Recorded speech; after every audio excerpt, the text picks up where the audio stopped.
नमस्कार. प्रत्येक श्रावणात शुक्रवारी जिवती किंवा जिवंतिका पूजा केली जाते. तर बघूया कहाणी शुक्रवारची जिवतीची. एका शुक्रवारा तुमची कहाणी. आटपाट नगर होतं. तिथं एक राजा होता. त्या राजाला मुलगा नव्हता. तेव्हा राणीनं एका सुईणीला बोलवून आणलं. "अगं अगं सुईणी, मला नाळीवारीसुद्धा एक मुलगा गुपचूप आणून दे. मी तुला पुष्कळ द्रव्य देईन." सुईणीनं गोष्ट कबूल केली. ती त्या तपासावर राहिली. गावात एक गरीब ब्राह्मणाची बाई गर्भार राहिली. तेव्हा ती सुईण तिच्या घरी गेली आणि तिला सांगू लागली की, "बाई बाई, तू गरीब आहेस. तुझं बाळंतपणाचं पोट दुखू लागेल तेव्हा मला कळव. मी तुझं बाळंतपण फुकट करीन." तिने होय म्हणून सांगितलं. नंतर ती सुईण राणीकडे आली. "बाईसाहेब, बाईसाहेब, आपल्या नगरात अमुक अमुक गरीब ब्राह्मणाची बाई गरोदर आहे. तिला नुकताच 2रा महिना लागला आहे. लक्षणं सर्व मुलाचीच दिसताहेत. तेव्हा आपल्या घरापासून तो तिथपर्यंत काही कळणार नाही असं एक गुप्त भुयार तयार करावं. आपल्याला काही दिवस गेल्याची अफवा उठवावी. मी तुम्हाला नळवारीचा मुलगा आणून देईन."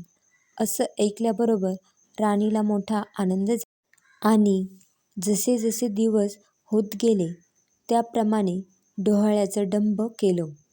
पोट मोठं दिसण्याकरिता त्याच्यावर लुगड्याच्या घड्या बांधल्या. भुयार तयार केलं. 9 मास भरताच बाळंतपणाची तयारी केली. इकडे ब्राह्मणीणबाईचं पोट दुखू लागलं. सुईणीला बोलवून आणलं. त्याबरोबर "तुम्ही पुढे व्हा, मी येते" म्हणून सांगितलं. धावत धावत राणीकडे आली. पोट दुखण्याचं ढोंग करायला सांगितलं. नंतर ब्राह्मणाच्या घरी आली. "बाई बाई, तुझी आहे पहिली खेप. डोळे बांधलेस तर भिणार नाहीस. नाही बांधलेस तर भय वाटेल." असं सांगून तिचे डोळे बांधले. ती बाळंत झाली. मुलगा झाला. सुईणीनं एका दासीकडून भुयाराच्या वाटेनं मुलगा राणीकडे पाठविला व तिनं एक वरवंटा घेऊन त्यास एक कुंचा बांधला आणि तिच्यापुढे ठेवला. मग बाईचे डोळे सोडले. "तुला वरवंटाच झाला" असं सांगू लागली. तिनं नशिबाला बोल लावले. मनामध्ये दुःख झाले. सुईण निघून राजवाड्यात गेली.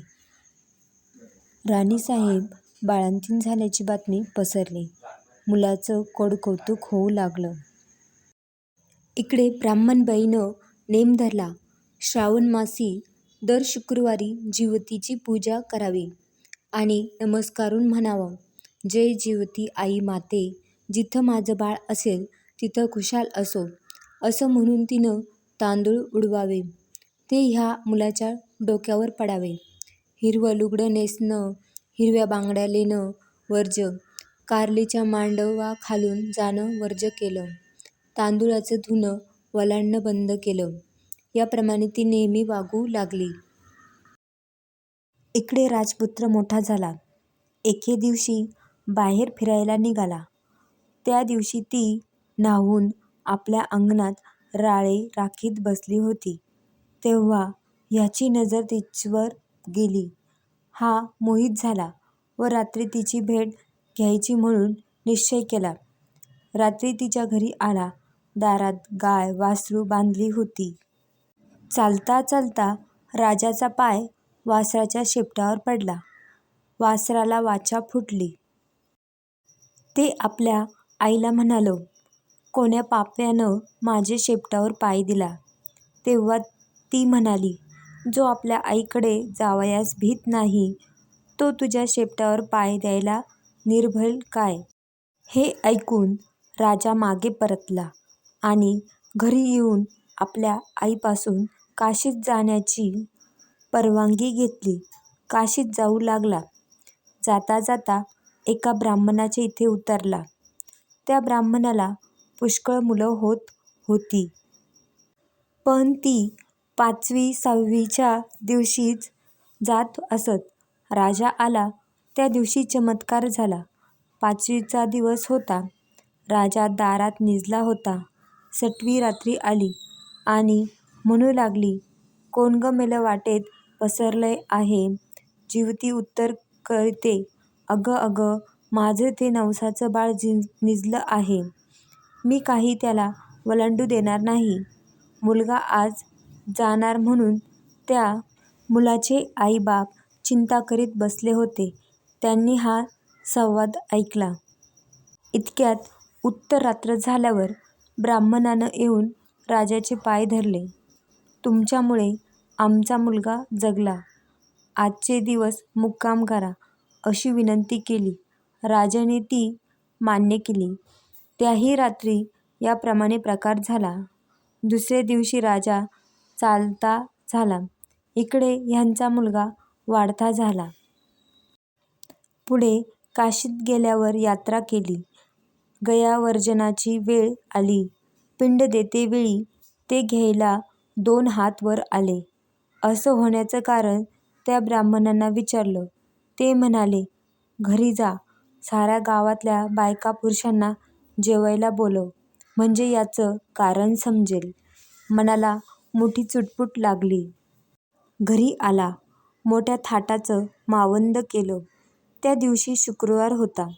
गावात ताकीद दिली, घरी कोणी चूल पेटवू नये. सगळ्यांनी जेवायला यावं. ब्राह्मणीला मोठं संकट पडलं. राजाला निरोप धाडला, "मला जिवतीचं व्रत आहे. माझे नेम पुष्कळ आहेत. ते पाळले तर जेवायला येईन." राजानं कबूल केलं. जिथे तांदळाचं धुणं होतं ते काढून तिथं सारून त्यावरून ती आली. हिरव्या बांगड्या भरल्या नाहीत. कारल्याच्या मांडवाखालून गेली नाही. दर वेळेस जिथं बाळ असेल तिथं खुशाल असो असे म्हणे. पुढे पानं वाढली. मोठा थाट जमला. राजाने तूप वाढायला घेतलं. वाढता वाढता ही ज्या पंक्तीत बसली होती तिथे आला. तूप वाढू लागला. ईश्वरी चमत्कार झाला. बाईला प्रेम सुटून पाना फुटला. तिच्या स्तनातून दुधाच्या धारा फुटल्या. त्या ह्याच्या तोंडात उडल्या. तो हातची तपेली ठेवून रुसून निजला. काही केल्या उठेना. तेव्हा आई गेली. त्याची समजूत करू लागली.